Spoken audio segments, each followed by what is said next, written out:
Mes chers frères, mes chères sœurs, dans le Seigneur Jésus-Christ,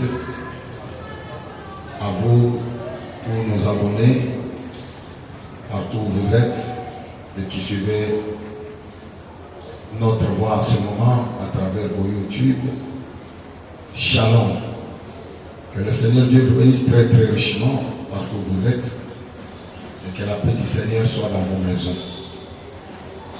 Nous voici encore devant l'écran pour vous parler de la parole du Seigneur. Et nous commençons par vous dire que nous avons ouvert cette chaîne de YouTube pour vous aider partout où vous êtes, afin de bénéficier et de jouir du petit ministère que Dieu nous a donné, que vous cherchez souvent partout où vous êtes. Nous avons écouté vos cris, nous demandant de faire quelque chose pour vous, surtout vous qui êtes au loin, en dehors de notre pays. Ainsi, ne gardez pas ceci pour vous-même. Cette chaîne est née pour vous et pour les autres. Ainsi, vous devez vous abonner massivement, comme nous le cessons de le dire, et d'amener aussi les autres à s'abonner et de partager ces vidéos à plusieurs d'entre vous pour leur édification. Je suis ici pour vous parler de la parole de Dieu, surtout dans ce temps de pandémie, pour vous encourager, comme est notre thème, ayez un bon courage. Parce que dans ce temps de peur, dans ce temps de frousse, les gens se posent mille et une questions. Ils ne savent pas sur quel pied danser. C'est ainsi que nous avons passé vous mettre sur les qui-vive de la parole de Dieu, c'est-à-dire vous encourager avec les exhortations de la parole pour que vous soyez édifiés partout où vous êtes. Parce qu'en ce temps, il n'y a que Dieu qui peut nous consoler et qui peut nous aider. Raison pour laquelle je vous prie de suivre cette vidéo avec beaucoup de méditation. C'est-à-dire l'écouter en méditation au lieu de l'écouter en distraction. Ceci va vous édifier avec la famille, avec les amis, avec les voisins, puisque nous traversons un moment très difficile. Comme je l'ai dit la fois passée, je le répète, parce que c'est là où il y a mon introduction. Et notre chaîne s'intitule Torah de Kérit Tabernacle, TKT en sigle. Et le nom du pasteur Daniel Makoudi Tousseko Moudimou, il figure aussi. Si vous ne savez pas, nous attraper sur TKT en sigle. Entrez même dans votre recherche, mettez le nom du pasteur Daniel Makoudi Tousseko. Parce que nous avons aussi vérifié qu'il y a beaucoup de noms de pasteur Daniel. Il y a aussi le nom de Makoudi sur les chaînes. Même les noms étrangers, j'ai vu ça en Inde. Makoudi existe là-bas avec les gens qui font des théâtres. Mais c'est mieux de cliquer pasteur Daniel Makoudi Tousseko Moudimou. Vous serez dans notre chaîne. Et quand vous trouvez quelque chose là-bas, partagez avec les autres. Et amenez-les aussi à s'abonner vraiment en grand nombre. Merci encore une fois d'être avec nous ce matin. Nous nous engageons, nous nous efforçons à vous donner la parole de Dieu pour que vous puissiez être vraiment bénis et édifiés. Nous sommes partis du message de William Branham qui dit dans le faire sortir de l'histoire du 1er octobre 1958, du paragraphe 13 au paragraphe 15. C'est là que nous allons continuer avec notre thème que nous sommes en train de voir, ayez bon courage. Et ce thème est réparti en 3 parties, comme je l'avais déjà annoncé le premier jour. Frère Branham dit ceci: ce soir, nous nous tenons sur le rivage et nous voyons 2 grandes scènes qui se produisent et se déroulent. Et voici ces 2 grandes scènes. L'une, c'est la fin de l'histoire et l'autre, c'est la fin des temps. Il y a 2 grandes scènes devant nous qui marquent la fin de l'histoire et qui marquent la fin de temps. C'est sur cette base que nous sommes poussés à vous parler, que nous sommes au temps de la fin de l'histoire de l'humanité. Paul avait déjà dit dans la Bible qu'au dernier jour, il y aura des temps difficiles. Et quand nous voyons cela s'accomplir aujourd'hui, avec des guerres et des bruits de guerre, avec la pandémie, avec des virus comme nous allons voir aujourd'hui, que les médecins ne peuvent jamais définir, nous trouvons que nous sommes à la fin de l'histoire et nous sommes à la fin de temps. Et on ne peut pas croiser les bras, étant à la fin de temps, à la fin de l'histoire, ne pas réveiller les enfants de Dieu à comprendre que nous sommes à la fin, nous devons être plus près de Dieu, nous devons nous préparer en conséquence. On continue. Eh bien, des grands hommes, tout au long des âges, ont désiré voir cette heure dont nous nous approchons maintenant. Il dit, et alors que nous vivons en ce temps du glorieux coucher du soleil naturel et à l'aube de la lumière éternelle, vous comprenez que c'est le coucher du soleil, et le coucher du soleil annonce l'aube du matin éternel ou de la lumière éternelle ou du nouveau soleil qui doit s'élever. Et c'est pour vous dire que nous sommes au coucher du soleil. Bientôt l'église va partir dans l'enlèvement et bientôt la parole va retourner chez les Juifs. Je sens vraiment que nous vivons dans un âge le plus glorieux qui ait jamais été donné à l'homme de vivre. Parce que c'est la fin du temps et la fusion avec l'éternité. L'histoire nous relate seulement ce que nous avons lu au sujet de ce qui a existé. Et ce qui arrivera dans le futur se trouve dans la main de Dieu. Excusez-moi. Et nous trouvons qu'aujourd'hui, il n'y a pas beaucoup de faits historiques qui sont écrits. Parce que je ne pense pas qu'on en arrivera. Ces deux grands événements entrent dans une eau peu profonde. Par exemple, comment nous gérons la crise nationale et la sécurité nationale entrent dans une eau peu profonde. La crise nationale, la sécurité nationale entrent un peu dans une eau un peu plus profonde. Alors vous comprenez que c'est une situation délicate. C'est un problème qui doit préoccuper tout le monde. Où que vous soyez, dans quelle famille vous vivez, ça parle des nations, ça parle du foyer, et c'est quelque chose de très délicat, et ça entre dans l'eau un peu plus profonde. Le me dit que j'ai voyagé à travers le monde, et il semble que ce n'est pas seulement notre nation, mais aucune nation ne sait exactement quoi faire. Pas seulement en Amérique, mais partout. Et chaque nation ne sait quoi faire en ce moment. Il semble qu'il y a des agitations partout. Je crois que vous êtes témoin. Vous écoutez des radios. Vous êtes sur les réseaux sociaux. Ça ne va pas partout. Il y a des agitations partout. Et toutes les nations ne savent pas quoi faire avec cette pandémie qui bat son record. Lorsque je me rends en Afrique, ils redoutent tout. Qu'un soulèvement se produise parmi les gens et que le communisme envahisse le pays. Lorsque je me rends en Suisse, c'est la même chose. Et toutes les autres nations que j'ai visitées, il semble que partout, il n'y a aucune assurance de paix. Partout, pas d'assurance de paix. Aujourd'hui, les pays civilisés, développés, il n'y a plus d'assurance, il n'y a pas de paix. Aujourd'hui, en Afrique, il n'y a pas de paix. Oh, que Dieu nous aide, nous allons arriver à cela. Eh bien, savez-vous que notre Seigneur Jésus avait prédit qu'il arriverait un temps pareil et qu'il y aurait des agitations parmi les nations qui ne sauront que faire. Les nations ne sauront que faire. Jésus avait déjà prédit cela. L'angoisse parmi les nations.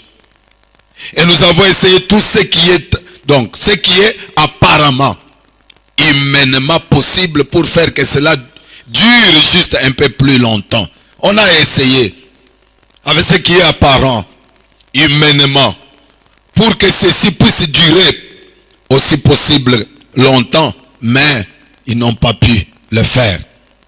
Mais je crois que nous sommes simplement à bout. Je ne crois pas qu'il y ait quelque chose d'autre que nous puissions faire à ce propos. Nous sommes juste au bout du rouleau. Oh, mes chers frères, mes chères sœurs, mon cher peuple, nous sommes à bout. Les choses ne marchent plus bien. avec le confinement, avec la crise, l'insécurité partout. Nous sommes à bout. C'est le moment où nous devons relever nos yeux et regarder à la promesse de Dieu. Nous sommes au temps de la fin. À la fin de deux événements. La fin de l'histoire et la fin de temps. Nous sommes à bout. Frère Madame dit, je ne crois pas qu'il y ait quelque chose d'autre que nous puissions faire à ce propos. Nous sommes juste au bout du rouleau. Les médecins, ils se recherchent. Les hommes de science se recherchent. Il n'y a pas de suite. Il n'y a pas une suite favorable. À part ce qu'on peut nous dire pour prévenir à cette maladie, à ne pas se propager. Mais il n'y a pas une suite. Il n'y a pas une solution. Il n'y a pas de résultat fiable et durable. C'est le temps de la fin. Frère Branham continue dit, pendant un temps que nous avons essayé d'établir des rois, cela n'a pas marché. On a changé de roi, on a changé de gouvernement, on a fait ceci et cela, ça n'a pas marché du tout. Ensuite, on a essayé de démocratie. Ça ne marche pas avec la démocratie. Si on fait ceci, on change cela, ça ne marche toujours pas. Nous avons essayé, on a essayé les dictateurs. Et cela ne marche toujours pas. Et chacun semble devenir un peu plus piètre chaque fois. Ça ne fait que s'empirer. Et maintenant, nous nous tenons à un moment crucial où tout peut arriver. Tout peut se terminer plutôt dans 5 minutes. Et chaque nation pourrait être réduite en poussière. Et si nous nous trouvons en cette ère-là, où devrait être l'église? Si on se trouvait dans cet état-là, où l'église devrait se retrouver? C'était ça ma préoccupation, pour que je puisse réveiller l'église dans ce temps crucial, dans ce temps difficile, où tout peut s'arrêter dans 5 minutes et que le monde devient poussière. L'église doit rester, mais croisée. L'église doit rester dans la distraction. Non, mes frères et sœurs. Ce n'est pas la récréation. Ce n'est pas le temps de se divertir. Mais c'est le moment de chercher Dieu. C'est le moment de se réveiller. Voilà pourquoi je suis là pour vous parler de la parole de Dieu. Et tout est parti dans Actes chapitre 27. Nous avons commencé du premier verset jusqu'au verset 44. Pour vous parler de l'événement de Paul, qui était dans le navire, qui devrait aller répondre à Rome. C'était là son destinée, sa destination. Là où il allait, il devrait arriver pour comparaître devant César. Chemin faisant, il a eu des difficultés, comme nous autres, nous sommes dans un navire. Pour aller comparaître devant le Seigneur le jour de l'enlèvement. Mais là, chemin faisant, notre navire trouve des difficultés. Il veut chavirer. Notre navire est là, en train de trouver des problèmes. Et ils ont perdu la cargaison. Ils ont perdu le navire. Mais Dieu avait visité Paul. Il lui a dit, l'ange du Seigneur lui est apparu. Il lui a dit, Paul, sache-le, sois-en rassuré. Qu'aucun de vous ne se perdra. Qu'aucun de vous ne périra. Il a dit, Dieu t'a donné tout ce qui navigue avec toi. Je ne sais pas revenir là-dessus longtemps, parce qu'on en a déjà parlé dans notre vidéo précédente. Je voudrais vous dire, mes frères et sœurs, que chemin faisant, il y a toujours des difficultés. Et même quand ils sont arrivés quelque part où ils sont accostés dans une île pour abandonner leur ancien navire et prendre un nouveau navire, Paul est allé pour se réchauffer avec tout ce qui était avec lui. Il est allé là-bas ramasser le fourrage pour mettre dans le feu. Et il y a encore un serpent, une autre difficulté. Pendant que nous combattons avec le coronavirus, il y a maintenant des guerres, il y a des tribalismes, il y a des ceci et cela de gauche à droite. On est en train de chasser les étrangers dans des pays par-ci par-là. Encore un serpent qui sort là-bas. Et les gens ont dit réellement, ils sont maudits. Réellement, cet homme c'est un meurtrier. Voilà encore ce qui vient de lui arriver. Il va mourir puisque c'est un vipère qui l'a mordu. Il va mourir. Bientôt là, on va le voir gonfler et mourir. Mais Dieu lui avait déjà dit, ok, aucun de vous ne périra. Et Dieu t'a donné tout ce qui est avec toi sur le navire. Il a jeté le serpent dans le feu. Et les gens ont dit, cet homme est réellement un Dieu. Oui, il faut que les gens s'étonnent, qu'ils comprennent que les enfants de Dieu sont des dieux. Ils sont des dieux puisque leur Père c'est un grand Dieu. Il faut qu'ils comprennent que nous ne sommes pas comme eux. Nous sommes différents, malgré les situations difficiles, malgré les problèmes. Qu'on te voie avec ton sang-froid, calme, ne t'agitant pas. Tu comprends que malgré la morsure du serpent, mais je dois tenir bon. Malgré la disette, malgré la faim, malgré des maladies, mais je dois tenir bon. Ayez bon courage, mes frères et sœurs, partout où vous êtes. N'ayez pas peur. Travaillez plus pour votre âme, comme nous le verrons, au lieu de travailler pour le corps. Il faut craindre celui qui tue, non seulement le corps, mais qui peut tuer et le corps et l'âme. Je crois que vous dites amen là où vous êtes. Le corona peut tuer le corps, mais ne tuera jamais ton âme. Alors travaille pour ton âme, pour la vie éternelle. Au lieu d'avoir peur du corona, ne pas craindre Dieu. Où serait l'église en ces moments difficiles? Quel est l'état de l'église en ce temps difficile? Voilà ma préoccupation. Et ce matin, je voudrais ajouter une deuxième partie comme je l'avais déjà promis. Puisque nous avons parlé sur, ayez bon courage, avec l'écriture que je viens de vous donner, d'Actes chapitre 27. Maintenant là nous allons prendre Actes chapitre 28 pour parler un petit peu encore une fois aujourd'hui.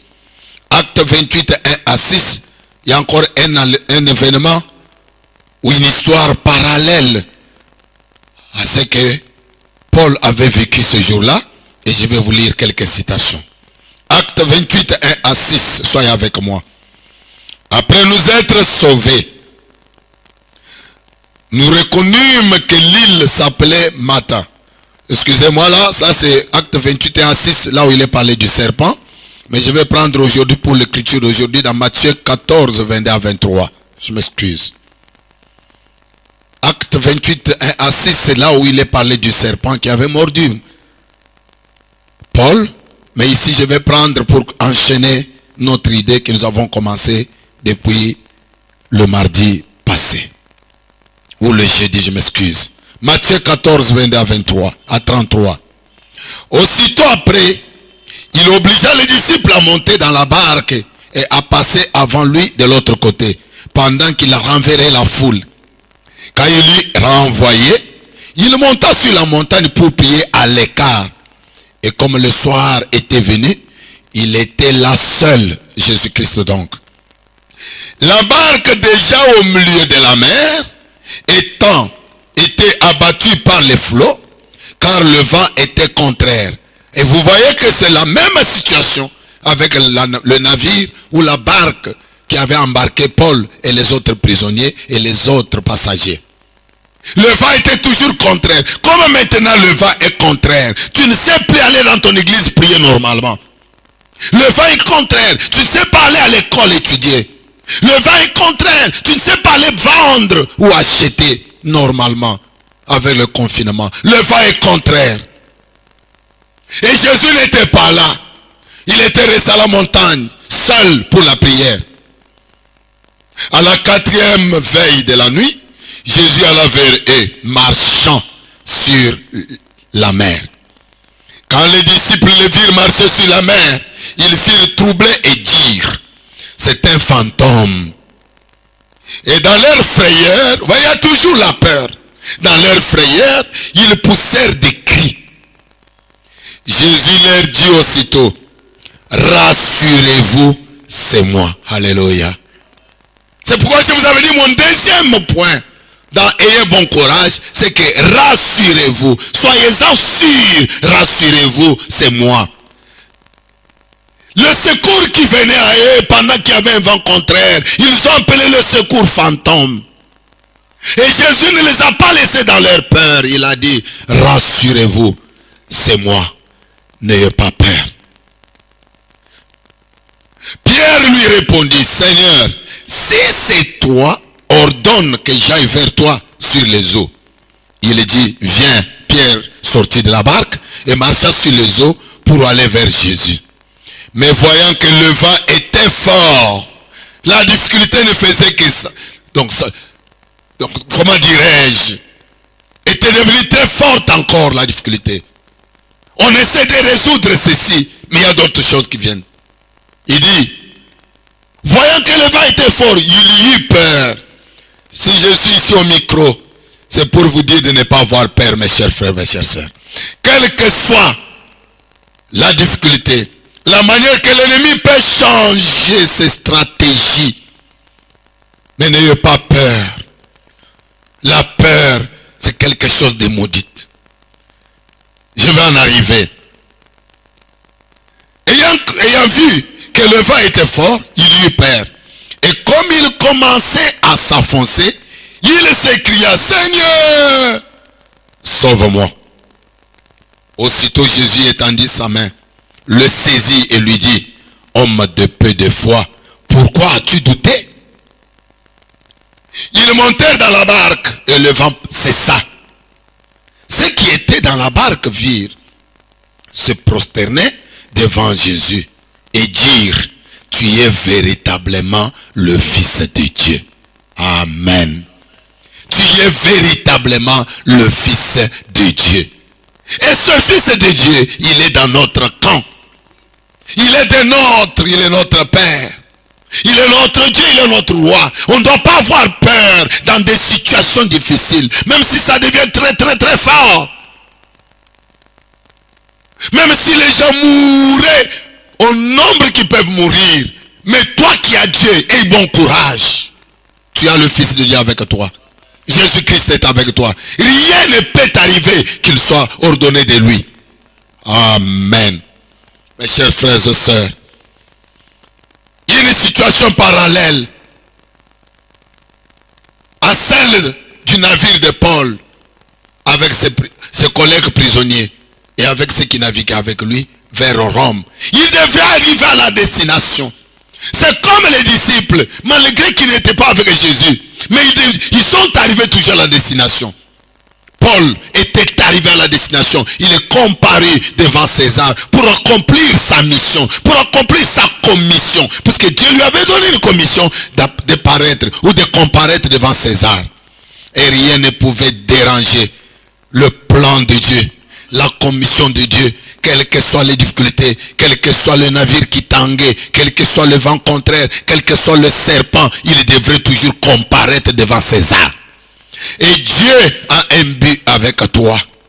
Dieu sait ce qu'il doit faire avec toi, mon frère, ma soeur, toi qui m'écoutes. Que tu sois du torrent de Kérit, mon église, ma chérie église.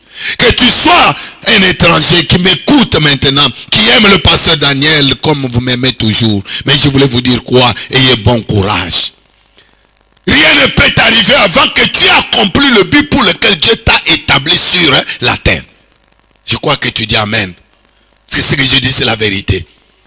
Dieu place son homme sur la terre pour accomplir un but. Avant que ce but ne s'accomplisse, il n'y a rien qui peut t'arriver. La mort ne peut jamais t'enlever sur la terre. Écoutez William Branham, dans la confirmation de la commission, 22 janvier 1962, le paragraphe 79 à 82.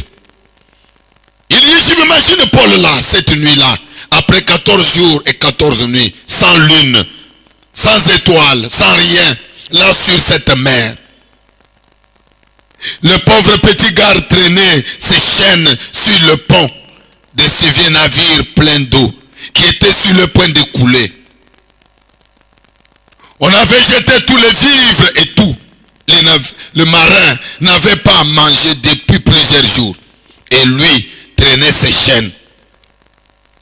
Parler de Jésus qui avait vécu autrefois.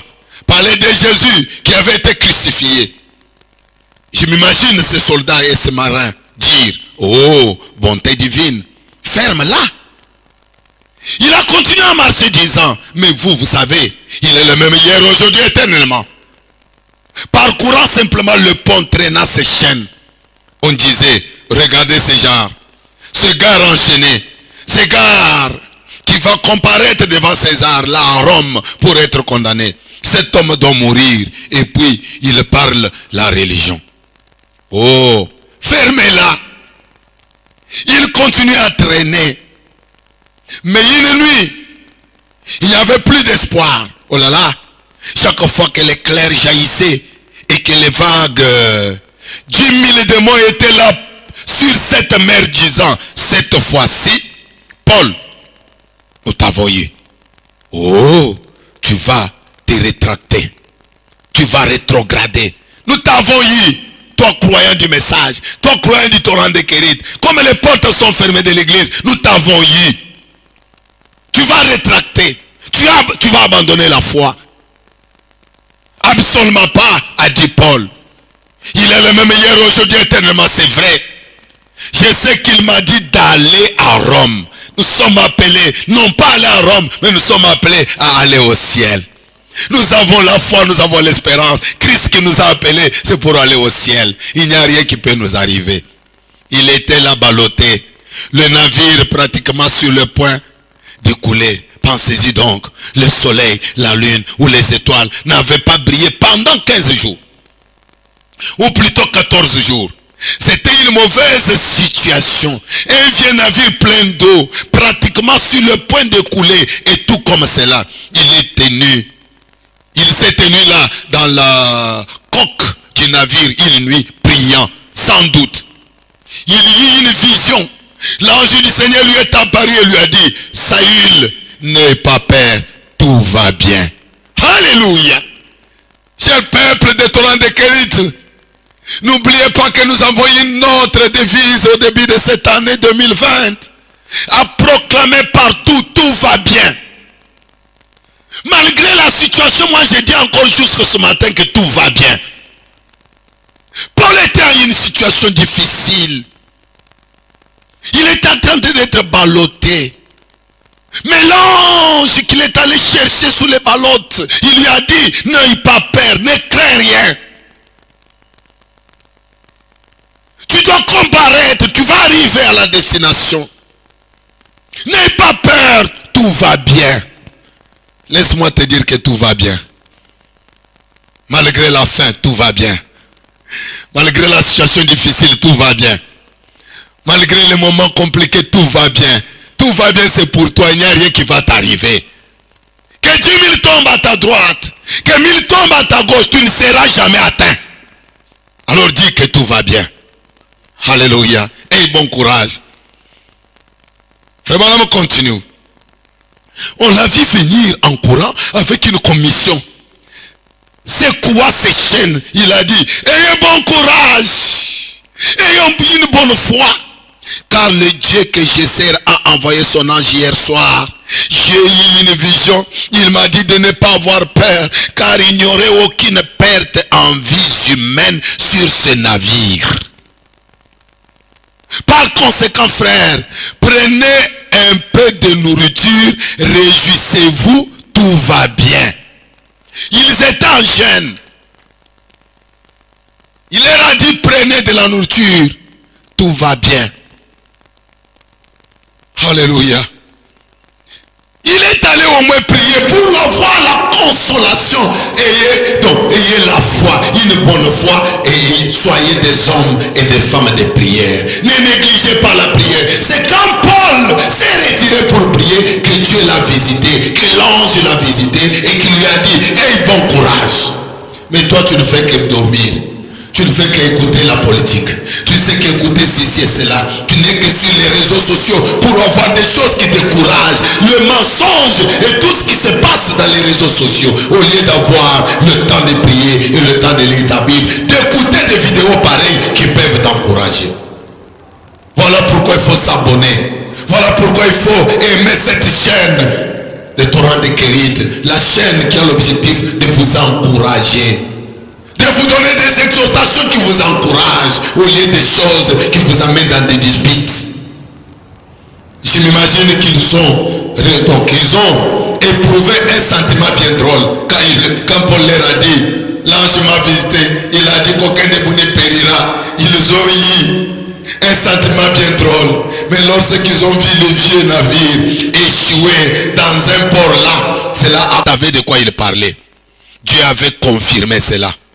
S'il y en a eu un parmi vous qui est prophète et que ce qu'il dit s'accomplit, alors écoutez-le. Alléluia. Parce que je suis avec lui, c'est vrai, a dit Jésus, a dit l'Éternel. Paul était un prophète, mais tout ce qu'il leur disait, ils n'arrivaient pas à croire. Ils ont cru Paul avec beaucoup de retard. Comme je vous lis, frère Banham, ce que je vous ai lu dans l'introduction, ça ne date pas d'aujourd'hui. Mais voilà que nous sommes en train de voir cela s'accomplir. Il ne faut jamais nier ou ne pas écouter ce que le prophète dit. Un prophète de Dieu dans le peuple, c'est un avertisseur. C'est un signe annonciateur. Vous devez l'écouter. Et ils ont écouté Paul. Lorsque les indigènes de cette île-là, les habitants de l'île, lorsqu'ils ont vu ramasser les broussailles, ils ont dit, ça doit être un meurtrier terrible, hein, avec toutes ces chaînes sur lui.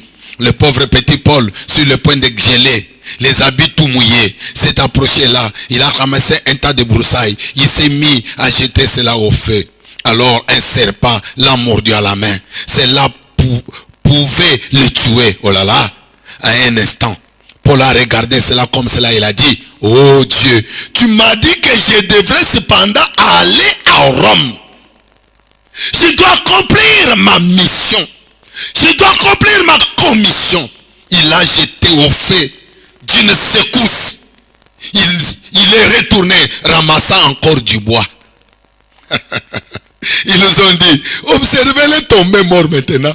Quelques instants après, ils vont changer d'avis. Ils ont changé d'avis. Pourquoi? Dans peu de temps qu'ils disaient qu'il était meurtrier, mais dans peu de temps, ils ont changé le langage. Ils ont changé d'avis. Pourquoi? Sa commission avait été confirmée. Alléluia. Ils ont dit, c'est un Dieu qui est descendu du ciel. Exact. Il avait la confirmation, car Jésus a dit, ils marcheront sur les serpents et les scorpions, rien ne leur nuira. Est-ce que tu peux dire amen là où tu es? Est-ce que tu peux dire amen à la parole? Moi aussi j'ai cette promesse. Tu as aussi la même promesse, que tu marcheras sur les scorpions. Ça ne fera rien, ça ne te nuira jamais. Alléluia. Oui, oui. Il avait l'évidence pour prouver cela. Dans Puis Jésus vint. Le message du 7 avril 57 soir. Le saint prophète de Dieu dit ceci au paragraphe 46 jusqu'au paragraphe 49. Je vais vous donner juste la dose qu'il faut. Nous sommes ici pour vous. Au lieu de vous fatiguer avec de longues vidéos, nous allons parler un petit peu et au fur et à mesure, vous allez avoir encore beaucoup de choses. Ça ne sert à rien de vous parler de beaucoup de choses à la fois. Nous sommes là pour vous. C'est votre chaîne. Un soir, après avoir prêché longuement, maintenant c'est là dans Matthieu où nous avons lu. Jusque-là, je lisais la citation vraiment en rapport avec Actes 27 et 28. Maintenant, c'est avec Matthieu où nous venons de lire aujourd'hui. Un soir, après avoir prêché longuement, il a congédié ses disciples. Ils sont montés dans une barque. Ils sont partis sans lui. Lorsqu'il les a congédiés, alors la petite barque était sur la mer. Une petite tempête s'est levée. Et le diable a dit, je les ai eu loin de lui maintenant. La même situation. Je les ai eu. Aujourd'hui j'ai eu Paul. Maintenant aujourd'hui j'ai eu les disciples. Ils sont éparpillés. Ils avaient peur de leur pasteur, de leur diacre. Ils pouvaient respecter la parole quand ils étaient dans leur église. Je les ai eus dans chaque coin maintenant. Torrent de Kérite, maintenant je vous ai eu. Dieu le diable. Je ne sais pas si tu as eu toi. Mais tu dois douter de cela. Ce n'est pas une bonne évangile. Je les ai eus. Loin de leur maître. Parce qu'ils sont partis. Le maître était resté pour congédier les gens. Et il est allé à la montagne, il restait seul pour la prière. Le maître n'est pas loin. Mon peuple, je ne vous ai pas abandonné. Voilà, je suis ici pour vous préparer quelque chose afin de vous édifier. Et j'ai pris pour vous, je ne vous ai pas abandonné. Comme le Seigneur Jésus, il ne les avait pas abandonnés. Le diable se joue de vous. La Bible, fait mal me dire. J'ai eu ces saints exaltés loin de leur maître. Je vais donc voir à quel point ils vont apporter le message dans le monde entier. Je vais les noyer tous ici. C'est ça le projet du diable. Le corona va les exterminer. Le confinement maintenant, ils ne vont plus prier comme il faut. Je les ai eus. Alors une grande tempête s'est levée. Le diable s'est mis à souffler en grognant. Et la tempête est survenue. Et la petite barque a commencé à être ballottée dans tous les sens comme ceci. Les voiles se sont brisées. Les rames ont été cédées. La barque était remplie d'eau. Et c'était le moment le plus sombre. Il ne fait aucun doute qu'ils étaient accrochés l'un à l'autre et criaient. Ils se disaient, oh, où est-il parti? Que lui est-il arrivé? Pourquoi n'avons-nous pas entendu? Nous n'avons pas pris avec nous. Pourquoi nous ne l'avons pas amené avec nous dans la barque? L'un contre l'autre, en train de crier, pleurer. Où est notre pasteur? Comment je peux la voir? Comme je le disais, ma chère sœur Suzanne, ma grand-mère, elle m'appelle au téléphone, elle pleure. Ah, mon pasteur, je vais te voir. Mais tu m'écoutes à la radio quand même, ma soeur. Il dit, mais je vais te voir, mon père. Il a commencé à pleurer, Suzanne. C'est comme les disciples ici en train de pleurer. Pourquoi nous sommes partis sans lui? Où est-ce que nous allons encore voir notre pasteur? Ces exhortations, la prière. Nous n'avons même pas d'enregistrement pour l'écouter même dans nos maisons. Il prêche même à la radio. Non, pasteur, on veut te voir. C'était la même situation que nous sommes en train de traverser avec vous. Et que vous traversez là où vous êtes. Je ne connais pas votre situation. Mais c'est la parole que je proclame. Ça édifie et c'est une semence. Alléluia. Et bien des fois, vous pouvez penser la même chose vous-même, mon ami. Il se pourrait que vous soyez partis sans lui. Mais souvenez-vous, il vous observe toujours. Alléluia. Il sait exactement où vous êtes. Là où vous êtes, là, Jésus lui connaît. Le pasteur Daniel est limité, mais Jésus, lui, te voit partout où tu es. Peut-être qu'il y a des problèmes dans votre foyer. Peut-être qu'il y a des problèmes dans votre âme. Peut-être qu'il y a des problèmes dans votre corps. Quoi que ce soit, ne vous inquiétez pas. Ses yeux sont sur vous. Dites Amen. Ses yeux sont sur vous. Il vous observe. Ayez bon courage, mes frères. Mes sœurs, que vous soyez seuls partout où vous êtes. Ses yeux vous observent. Ses yeux vous voient là où vous êtes. Quelle que soit la situation que tu traverses. Manger c'est difficile. Le versement des motos difficile. Ceci c'est devenu difficile. Je ne sais plus travailler bradé. Je n'ai pas d'argent. Ici chez nous là, si le corona arrive en Bujimaï, nous qui sommes comme ceci, où est-ce que nous allons nous retrouver? N'ayez pas ce langage-là. N'ayez pas peur. Ses yeux sont sur vous. Il vous observe. Il ne vous a pas abandonné. Il n'est pas Dieu seulement quand nous venons dans l'église. Il est Dieu avec nous partout. C'est pourquoi je vous enseigne toujours. Ayez Dieu dans le cœur. Ayez Dieu, qu'il soit votre Dieu personnel. Voilà le moment maintenant. Le diacre n'est pas là. Le pasteur n'est pas là. C'est ton moment à toi. Ton temps pour avoir Dieu dans ton cœur. Frère Branham continue. Il avait gravi une montagne jusqu'au sommet. Il observait là et voyait chaque tour que le diable jouait. Alléluia. Il n'est pas seulement monté, mais il a gravi les remparts du calvaire. Pas seulement du calvaire, mais les remparts de la gloire. Il est assis ce soir à la droite de la majesté. Il regarde la terre en bas. Il ne peut même pas se former une ondulation sur l'eau sans qu'il sait avec sa permission, sans qu'ils aient la permission de Dieu. La mer ne peut pas bouger, une feuille ne peut pas bouger, un oiseau ne peut pas voler sans sa permission. Oh, béni soit le nom du Seigneur. Il est au-dessus de toute domination et toute autorité. Alléluia. Il est monté. Pas seulement il est monté au calvaire, mais il est allé dans la gloire. Il est à la droite de la majesté de Dieu, en train de nous observer. Il n'y a rien qui peut bouger sans sa permission. Tu ne vas pas mourir sans la permission de Dieu. Tu ne seras jamais atteint de corona sans la permission de Dieu. Rien ne peut t'arriver sans sa permission, mon frère, ma soeur. Alléluia. La mer ne peut pas bouger, une feuille ne peut pas bouger, un oiseau ne peut pas voler. Oh, béni soit le nom du Seigneur. Il est au-dessus de toute domination. Ce qui domine là, lui il est au-dessus de la domination. Même si le coronavirus bat le record, ça domine le monde entier. Mais Dieu est au-dessus de la domination. Et de toute autorité. La terre lui a donné le nom le plus vil qui puisse être donné. Un Belzébul. Mais Dieu lui a donné le nom le plus élevé qui puisse être donné. La terre l'a placé dans un lieu le plus bas où on ne pouvait pas le mettre dans la tombe, dans une tombe des pécheurs. Mais Dieu l'a élevé dans les lieux les plus élevés. Eh bien, il est si élevé qu'il doit baisser le regard pour voir les cieux. Son œil veille sur le moineau. Et je sais qu'il veille sur moi. Je crois qu'il veille aussi sur toi. Il veille aussi sur toi. Je crois qu'il veille sur toi là-bas.